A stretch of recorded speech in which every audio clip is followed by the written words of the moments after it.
So I've got this glass, and we're going to take this glass as if this were a creation that God made. First of all, it says that God, we're going to say that this one represents God, because it's ornate, it's pretty, it's nice and fancy, and the water inside is clear and clean, and it's refreshing.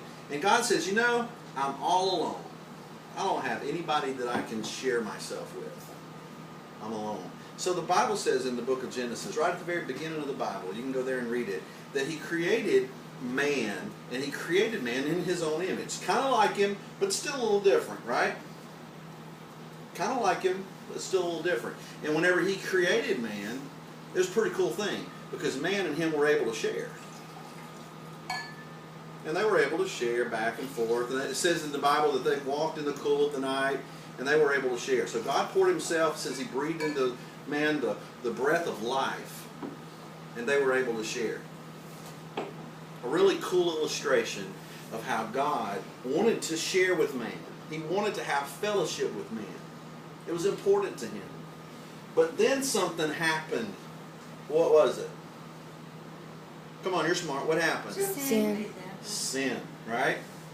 So I've got here in my hand, this is a little bottle of iodine, and when you look on it in red, there's a skull and crossbones on there. What's that mean? Poison. Raiders. No. Raiders. What does it mean? Poison. Poison. It tells you on here, do not drink. This is poisonous stuff. And it's great for this illustration too, because whenever I put it in the water, it does something to that water that's kind of weird.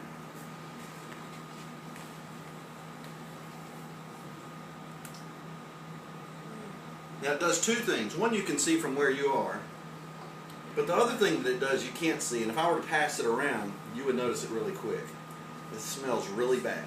I can smell it. This is a nasty, putrid, stinky cup of water. Now, here's the problem. Man said, okay, I'm going to allow sin to come into my life. So whenever he did that, God came up and said, what did you do? Because now what? I can't share with you anymore. I can't be in the same place because God is holy. God is different. And God says, I can't share my beautiful, refreshing holiness with you anymore because you have asked sin to come into your life. You goofed. You messed up. So, man had a problem. Well, like God always does, when man has a problem, He stands up for His people, right? He says, I'm going to do something for you that's going to help you a whole lot. And He makes another man. Now this man here is just like this man here, but yet he shares with this man and he empties himself inside. And this man is fully man, but he's also fully God. Fully man, fully God. And now we have a God-man that this man can relate to. And all you have to do, if we have the problem of sin in our life, is ask this man to share himself and empty himself into us. And if we'll ask this man to pour his spirit into us, what does he do with the problem? Fixes it. He takes it away. And then guess what? Now what can we do again? We can share again. Our problem has been fixed. God fixed our problem by making this other man named Jesus and asking this other man, Jesus, to pour Himself into our life. He fixed it. Now, does that mean we never sin anymore? Trick question, right? We still sin, don't we? But if we have Jesus in our life and we sin, what happens?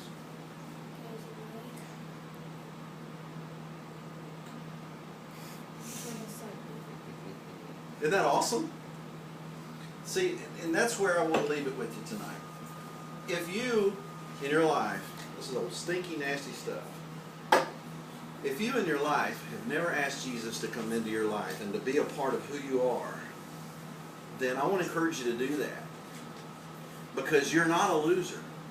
God is standing up for you, and He wants to save you. He wants to take care of that sin problem and make it where you can share again.